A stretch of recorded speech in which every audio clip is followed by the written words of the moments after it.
We come to you live today from the Mie Prefecture in the south of Japan's Honshu Island for a race that has seen many title deciders over the years.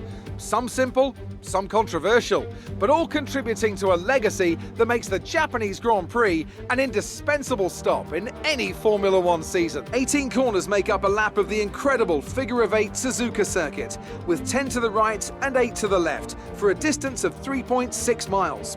Average lap speeds around here are fairly quick. If it stays dry, then expect somewhere in the region of 136 miles per hour. And as always, a man with plenty of racing experience joins me in the commentary box. Today it's Anthony Davidson. Tell me, Ant, you're no stranger to surviving the melee of turn one. So how do you keep out of trouble when there's so much going on around you? Well, the throttle goes both ways, Crofty. You've got to have the discipline not to try and win the race on the first lap. So always be prepared to lift early and give those around you more space. Trying to be the last of the late breakers with half a dozen cars around you may pay off from time to time, but it's also a great way to lose your front wing.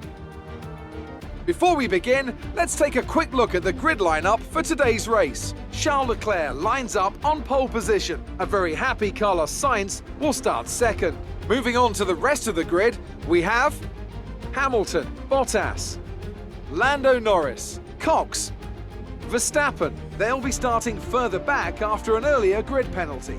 Raikkonen, Giovinazzi and George Russell. Mick Schumacher, Ricciardo, they've taken a grid penalty. Nicholas Latifi and Tsunoda. Stroll, Mazepin, Sebastian Vettel and Fernando Alonso. They'll be starting further back after an earlier grid penalty. Ocon and Pierre Gasly picks up the final grid slot today. And with preparations almost complete, let's head down to the track.